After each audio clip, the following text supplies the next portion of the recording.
Are you thinking of moving here to Las Vegas in 2021? Well, in this video today, I'm going to cover the pros and the cons about living in Vegas in 2021.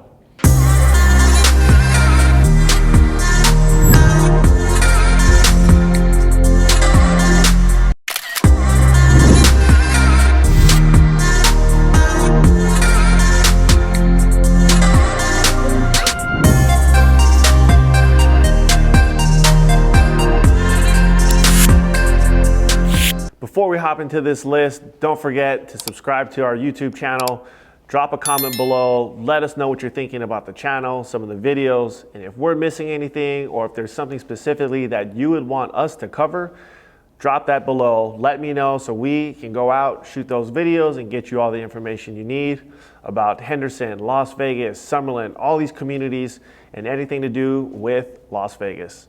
The number one pro that we hear from all of our clients that are relocating from all parts of the country is that Nevada does not have state income tax. That is the one thing that everybody can enjoy as soon as they see their first paycheck when they live here.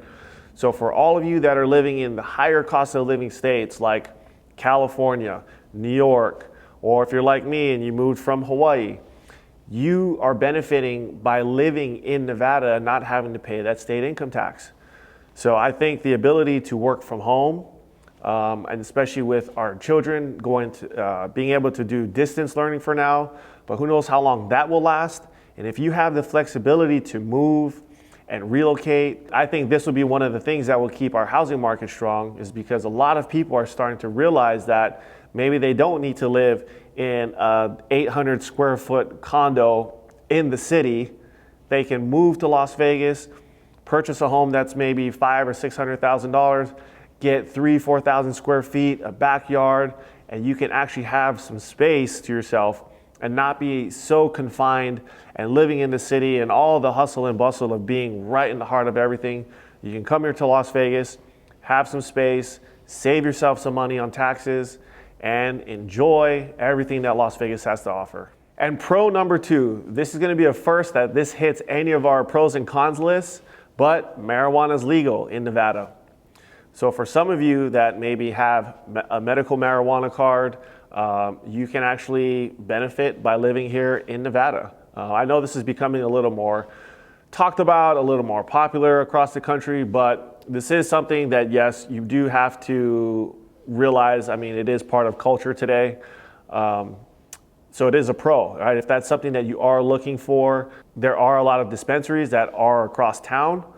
So it is fairly convenient to obtain if that's something that floats your boat. So it's something to definitely consider if that's on your list. Pro number three, Las Vegas is a 24-hour city.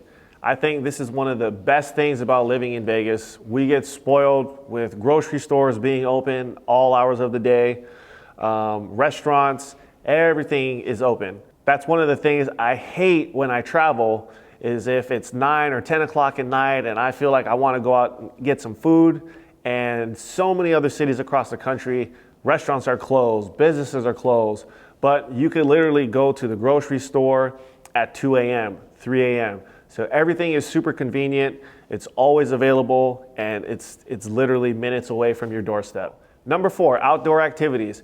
And if you've been watching our channel, you've seen that we've gone to Red Rock several times. This is one of the things that so many people truly do enjoy, the outdoors of Las Vegas. You've got Red Rock where you can go hiking. They have an amazing scenic view, and actually a drive that you can take. I believe it's about a 13-mile drive with several checkpoints that you can get out, take photos, and just truly enjoy the mountain scenery that's up there. But if you're into biking, if you're into hiking, Red Rock is probably one of the most popular places that you can see tons of people that are out there truly enjoying all the terrain that's there. And then you also have places in Utah and Arizona that are just a few hours away that you could literally hop in your car, spend a weekend down there, and again, truly enjoy the outdoor activities, camping, you name it. There's even Lake Mead that you can go out to. So if you enjoy boating or wakeboarding, so many people hit that up in the summertime and really get to spend the time on the lake and enjoying it. And you don't really feel like you're in Vegas.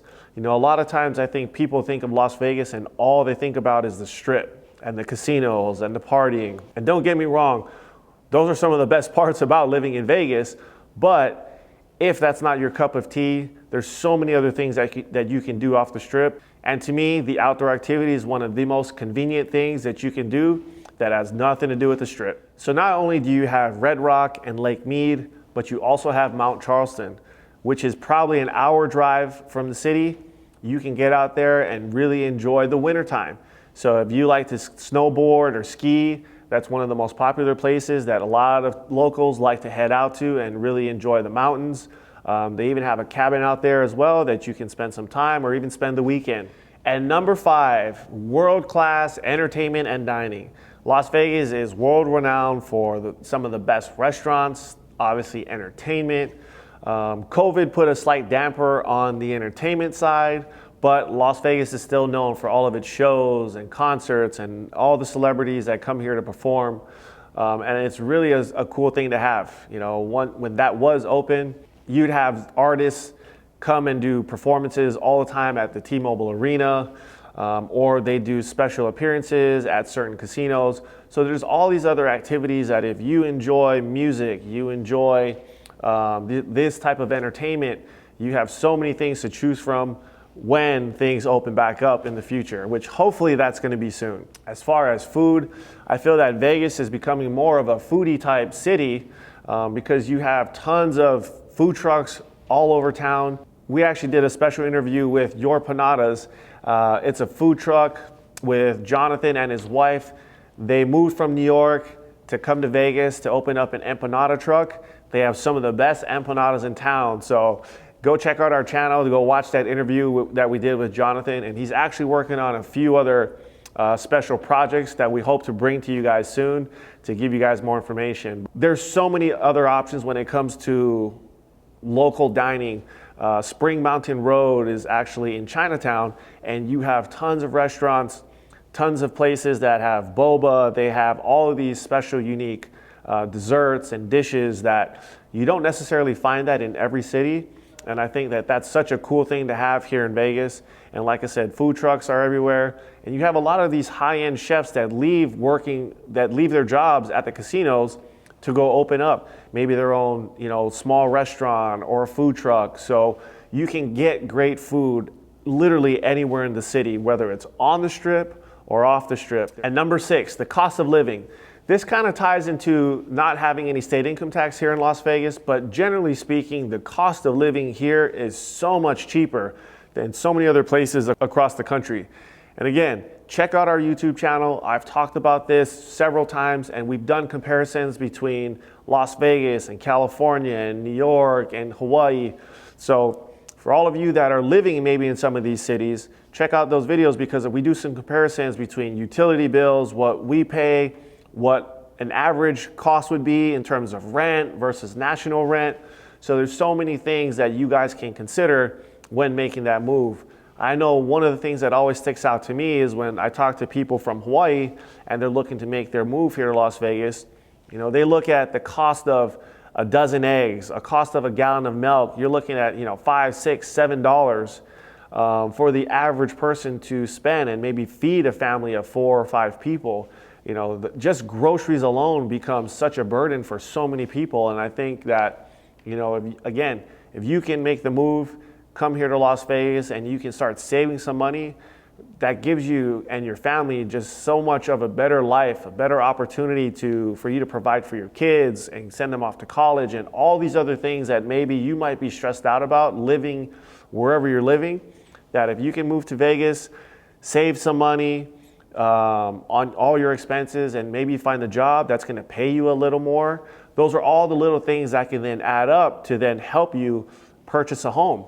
Because if I were to go home and try to live in Hawaii, I think the median price out there is probably $700,000 or $800,000, but the places where I would want to live would cost me a few $1 million, and I wouldn't want to do that because now all my money is going to go towards paying a mortgage every month, and I can't truly enjoy living there and all the other activities that you'd want to do. So I think these are some of the things that a lot of people are actually facing right now to realize that, hey, maybe we are strapped for cash, or maybe we are paying a little more than what we want towards a mortgage or just the cost of living, that we can make this move, sell our house, make a few $100,000 and move to Las Vegas, kind of start brand new, and have all that extra disposable cash that you can invest or do all these other things that maybe you've been putting off for the last several years because you're just so tied up with the day-to-day and the bills. And number 7, the traffic in Las Vegas is so much better compared to so many other cities out there like Los Angeles and New York. Like most of you know, my daughter lives in California, so I frequently visit there, and that's the one thing I cannot stand about being in California is the traffic. Everywhere you go, it's gonna take at least an hour to go maybe just 5 or 10 miles down the road, and you're wasting, hours upon hours just in your car to get from point A to point B. So that's one of the biggest things that I think a lot of people enjoy here in Vegas, is that you can get pretty much from one end of the city to the other in under an hour, right? Most of the drives that I do every single day for meetings and work and everything that we do is probably 15 to 20 minutes, 30 minutes tops maybe. So I think you spend less time in the car, which means you're probably less stressed out, you're less frustrated, and you can spend more time with your family. You can get to your job quicker, and you just have more free time, right? That adds up over the course of an entire year. If you can save 30 minutes a day and not have to worry about the traffic that you have to drive in every day, to me, that's a great thing, and that's something that we do appreciate here in Las Vegas. Number 8, the airport convenience. That's one of the best things I enjoy about being in Vegas, is that you can literally get to almost anywhere in the country on a direct flight. Las Vegas airport is a hub for Southwest, so a lot of times, you can get on a flight almost every hour to a handful of places across the country. For me, like I said, my daughter lives in California, so I usually fly out there almost every other week, and I can get to and from California on a 45-minute flight for under a couple $100. And it saves me the time from driving and all of that. So if you have business meetings or any of these quick type of trips that you want to take, it's so convenient to you can book a flight through Southwest, or if you're going to go to the East Coast, you can get so many different flights that are flying direct out of Las Vegas. JetBlue flies direct to New York. American Airlines flies direct to Miami. You have all these options to get to pretty much anywhere you'd want to go. And number 9, are pro sports. Vegas is becoming a sports town. We've got the Las Vegas Raiders, you've got the Las Vegas Aces, the WNBA team, you've got the Golden Knights, the hockey team. So as you can see, Vegas is growing. It went from just a party city and all the entertainment and shows, and now it's adding more options for all the people that visit here and live here. And if you're a football fan, I'm sure seeing the Raiders here in town is one of the biggest things that I think a lot of people truly enjoyed. I think hopefully it's just a matter of time that maybe one day we get an NBA team, because I'm a basketball fan and I would love for that to happen. But you do have options, and it gives all of us locals a little more to root for. So we can now get behind the Golden Knights when they've been doing great in the NHL. You can now get behind the Raiders if you weren't a Raiders fan before. I think for a lot of people that maybe you're living in a city that never had a sports team, I think that's a cool thing to now you can root for somebody if that's something that you're into. Like myself, I grew up in Hawaii. We never had a sports team, so we're always cheering for. My dad was a big San Francisco 49ers fan growing up, and I always enjoyed watching the Atlanta Braves because they were always on TBS Saturday mornings. But now, we've got our own teams here in Las Vegas, and I think it's just another way for us to show more pride about the city and why we love living here. Now that we've finished our pro list, we're gonna hop into the cons. Yes, we're gonna talk about the cons about living in Las Vegas. And number 1, I did mention this on the pro list, but it's also a con because marijuana is legal in Nevada. So if that's something that does bother you, you might want to reconsider moving here to Las Vegas. You do see dispensaries that are in shopping centers. You do see dispensaries in your local neighborhoods. So if you have an issue with any of that, that's something I think you need to really take into account, or you need to come visit Las Vegas, drive around town, and see if that's something that's going to be within the area that you want to live in. Because again, I get it. Some people are, they look at things a different way, and it might bother some more than others. But it is something that you do have to face when you're here in Las Vegas. And number two, the obvious one, it's hot out here. If you have not visited Vegas in the summer, I recommend you do it, especially if you're thinking about living here, because when it gets 115 out, it is simply hot. You don't want to go outside. You don't want to do anything but sit in your house in the AC.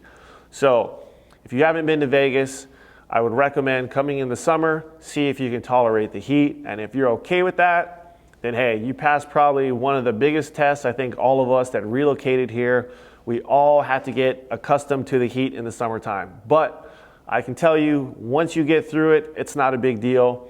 And it's just something you just deal with. Just like, if you live in the East Coast or anywhere else where it snows, you deal with the snow. It's just a fact of life. It's something you deal with for maybe a few months out of the year, and you keep moving on. So check it out if it's something you haven't dealt with yourself yet. And number three on the con list is you need transportation in Las Vegas. Yes, you probably need a car if you're here, unless you're going to spend a ton of money on Lyft and Uber rides. The public transportation system is notorious in Vegas. It's all over the internet. It's not the best that you'll find. So Vegas is still growing as a city. They're still putting in a lot of this type of infrastructure, but the bus system is not the best to get around. And it's not like New York where we've got subways or trains or anything else. You need a car. Like I said, to get from one end of the city to the other, it's probably a 30, 45 minute drive. So depending on where you live, where you work, you're probably going to need a car unless you work on the Strip at maybe one of the hotels, and you're able to afford to live in one of the high rises that are on the Strip or near it. You could probably get away with some Lyft and Uber rides, or maybe even walking or biking to work. But for the most part, everybody in town has a car in order to get around conveniently. And number four on the con list is the lack of greenery. That's right. You're in the desert. You're not going to see a ton of trees. You're not going to see a ton of grass everywhere, especially if you're from areas that have tons of greenery. Like I went to college in Washington State. It's green as heck out there. When you move to Vegas, you see nothing but rocks. They call it desert landscaping. So if that's something that maybe you're not used to, again, these are some of the things that we all have to deal with here in Vegas, especially if you're looking at purchasing a home, that you may not have a lush backyard. You may not have, the front yard with grass that you're used to in other cities.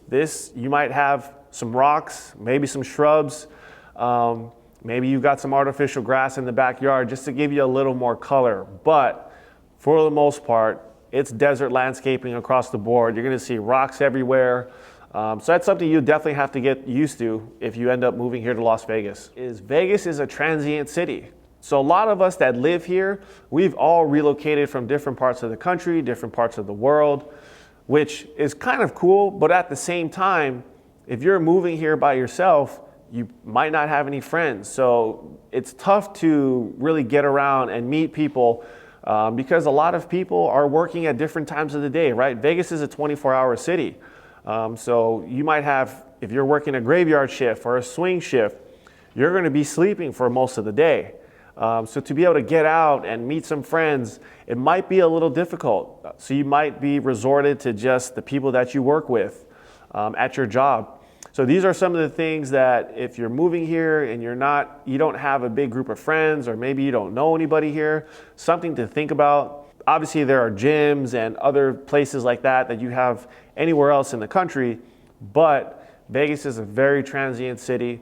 People come here, they might live for maybe a year or two and then they're moving again.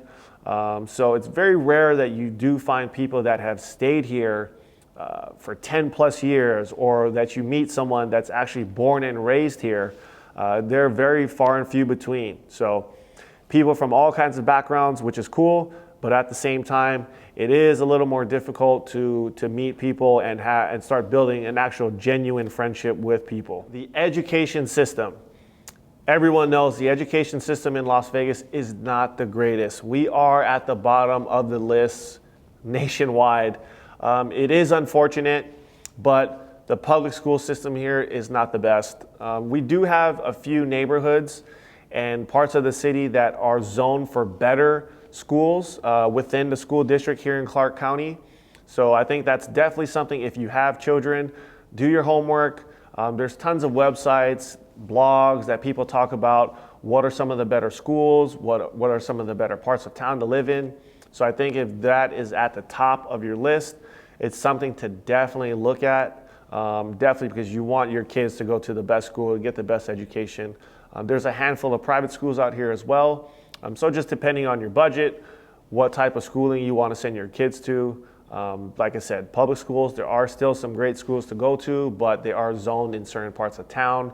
So you might have to rearrange or change your house search or your rental search for that matter to be in that specific school zone in order for your kids to go to that specific school. So do your homework. And if you made it this far, I appreciate you watching this entire video because I'm getting to the end and I'm ready to wrap this thing up for you guys. Don't forget to subscribe to our channel and hit the bell so that every time we drop a new video, you get notified that something new is coming from our team. And if I missed something on this list, drop that in the comments below or send me an email because I'd love to include that information in the next video that we drop for you guys. There are HOAs, SIDs, and LIDs here in Vegas. You might say, what the hell is that? An HOA is your homeowners association. The majority of the homes in Las Vegas have an HOA. So the HOA pretty much takes care of the common areas within your community or within your building if you're living in a high rise. But it is very, very common here. So depending on what you qualify for when you purchase your home, you will have to account for that HOA payment. And sometimes in certain neighborhoods, you can have multiple HOAs. For example, if you live in a gated community or if you live in a guard gated community, you could definitely be paying more than one HOA. So it's something to definitely talk about with your real estate agent and your mortgage lender. Now, I also mentioned SID and LIDs. It's a special improvement tax that all homeowners get taxed within that certain new community that's being built. For example, I bought my house in Southern Highlands 10 years ago. It was an up and coming community. So what they did was they ended up taxing all the homeowners that purchased a home within Southern Highlands, and every homeowner had to pay a certain amount of that tax bill. But let's say I sold my house and there was still a balance that was owed on that SID or LID. The new homeowner would then have to take over the balance and make the remaining payments in order to pay it off. So if you are buying a home in a brand new community, it's something that you can talk to your real estate agent about, because again, if you are purchasing a home that has an HOA and a SID or LID balance there, you will be responsible for that. And that could add another several $100s to your mortgage payment. Again, do your homework. Make sure you get with a great real estate agent who can explain all that to you, because sometimes those fees will add up and it could make or break you getting approved for your mortgage. So there you have it. That is the list for 2021. Everything you need to know about living in Las Vegas, the pros and the cons. I hope I covered a lot of information for you guys and you learned a few things. Hopefully that can help you decide on whether or not you want to move here to Las Vegas. But like I mentioned, if I missed something, drop that in the comments. Let me know. I'd love to include that in the next video so we can get you folks all the information you need to make your decision as to whether or not you want to make Vegas your new home. And I appreciate you watching the video. I'll see you on the next one.